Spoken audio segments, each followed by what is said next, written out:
Hi guys, kia ora, whakalofa lahi atu. I am so excited to be here with you. I literally just got home from the Deeper Than What It Is event. And as you can see, if you're on YouTube, I got my hair and makeup done. So I was like, you know what, I'm going to record some podcast episodes. I do want to talk about the Deeper Than What It Is event, but I'll do that on next week's podcast episode. This week, I actually wanted to talk about cultural disconnection. I think that's going to be the best word for it. But recently we had the Māori New Year, Matariki, Manawatia a Matariki, and I found myself, I posted online and I was like, reflecting on the last 6 months and looking forward to the next 6 months, right? Now, Matariki, the Māori New Year, is a whole new year, so it's like 12 months. But for me, I do also celebrate the New Year that everyone else celebrates from January, and Matariki is just that bonus halfway through the year where I really reflect on how I am going for the year and the next 6 months and all the things like that, right? Other than that, I don't think I follow too much of Matariki and like the maramatanga and all that maramataka and stuff like that, right? But it got me thinking because I posted online and I posted like some photos and I was like, I spent some time today reflecting on the past 6 months and the next 6 months. And then as I posted it, I was like, I don't think that's right. Like, I don't, and then I was worrying and I was like, I don't think that's right. Kind of worried that I'm doing it wrong. Like I'm doing my culture wrong. And I ended up jumping online on stories and explaining, how I was feeling. And I think at the end of the day, I would rather you do it wrong, and I'm doing wrong in quotation marks because you can't get it wrong, right? But, do it wrong, as people might say, then not celebrate your culture at all. I feel like a lot of the times people don't do things for their culture. They don't learn the language. They don't learn the dances, all those kinds of things because they're worried about getting it wrong. They're worried about what other people might think of them. But I would totally, and I don't know, let me know in the comments or whatever, message me, DM me on Instagram. Would you rather people out there trying and potentially getting it wrong, quotation marks again, or people just not celebrating their culture at all? People just not doing the damn thing at all. And I feel like with both my cultures, I'm Niue and Māori, right? There is a lot of cultural disconnection. Now, for me, my dad, his dad passed away when he was quite young. So he was Niue and my dad's the Niuean one. So my dad didn't really get to know his Niuean side, Wangahau Niue, all that kind of stuff. And as my dad was an adult, he was learning about his culture, and I went to Niue for the first time with my dad when I was like 20, and that was my first time being immersed in Niue, and since then I've been back a few times, but learning about the culture. And I went to, in New Zealand, I went to night classes for Wangahau Niue for a little bit before I actually moved to Melbourne. And that's how I learned the Niuean language, and I learned, things online and stuff like that. So it wasn't really passed down to me. There were a lot of things in my household or my childhood was like the island way that my dad had learnt from his dad. But I guess like the Niuean way wasn't really passed down. We didn't really know much of our Niuean side and things like that. And then with my mum being Māori, I was in Māori primary and stuff like that. I was in Kapahaka.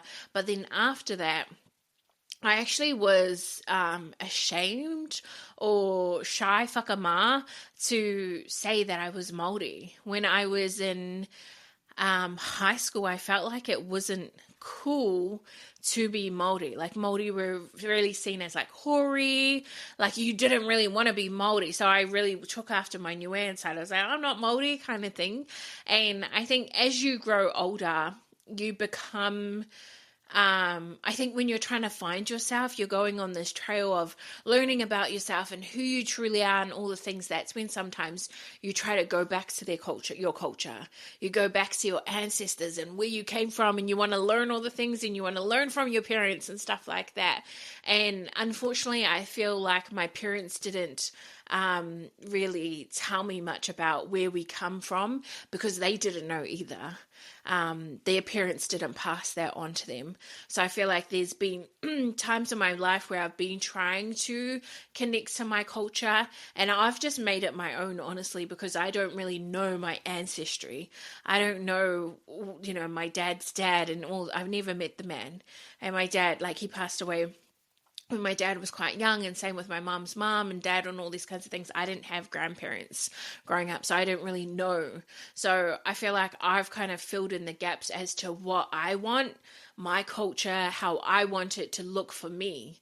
And for me, how I want to spread the word and all the things about being Polynesian and stuff like that. And I think it's really important to know, like, whether you're a drop of Māori or a drop of Niuean or a drop of Samoan, Tongan, Fijian, whatever it is, right? You're still, that's who you are, right? You don't have to prove that to anybody. That's just who you are. It kind of reminds me of when I talk about worthiness, right? I talk about worthiness as it's your birthright. You don't have to do anything to be worthy. It's not dependent on how much money you make, your husband or wife, or, the car you drive, the house. It's like you're worthy as is. It's your birthright. And I truly believe the same with your culture. Like, you don't have to prove anything. You're Māori, you're Niuean, you're Samoan, you're Tongan. You don't have anything to prove. You don't have to speak the language. You don't have to know the culture and stuff like that. That's just who you are. Is it nice to learn the culture and all the things? Yeah, absolutely. So I think a lot of the times, moving away from your homeland, a lot of people who live in Melbourne, I think when I moved away to Melbourne, I actually got more connected into my culture because I was away from home. I wasn't always seeing islanders around because I'm in Melbourne, right? So I was like, damn, I want to be more in the community. And I found my community of Polynesians in Melbourne and created like an amazing, amazing life. It feels like I'm back home in New Zealand, right? So when we move away from our culture, sometimes we feel disconnected, but it's finding the communities around us, finding the Polynesian communities, going to events, all the things. Also experiencing negative stereotypes and discrimination. I think that's where I felt like I didn't want to associate as Māori because they had such negative stereotypes at that time. Now I'm fucking proud to be Māori, and I know a lot of people are, I'm so proud. But back then it was like that wasn't cool, It wasn't a cool thing. You'd actually get shamed and bullied for being Māori. So I think I just wanted to speak a little bit about this because I know there are so many people who do feel like they have that disconnection, and I just want you to know that there's no right or wrong way to go about it. I think at the end of the day, as long as you come from good intentions and you're celebrating your culture, then go for it. Do the damn thing. But then also I would recommend to learn more books, documentaries, learn about the histories and the traditions, the values of your culture. This is a way to get back to your culture. Learn all those things. Be a part of the community events, what's out there. There's so many things in Melbourne for Polynesians that I've found. So get around that. Kapahaka and cultural groups, and practice cultural traditions in your household. Like, I think it was only last year or maybe the year before when I started cooking chop suey and taro and mayonnaise and all the things. I know mayonnaise is like a Cook Island dish, but Metz is Cook Island, right? So we celebrate that as well. And I learn a lot about his culture, and it's so similar, to all the other island cultures, right? It's like a mix of all. So I think just celebrating the dance and the music. Metz always plays island jams, and I'm always singing Māori songs that I remember from school in my house, just randomly.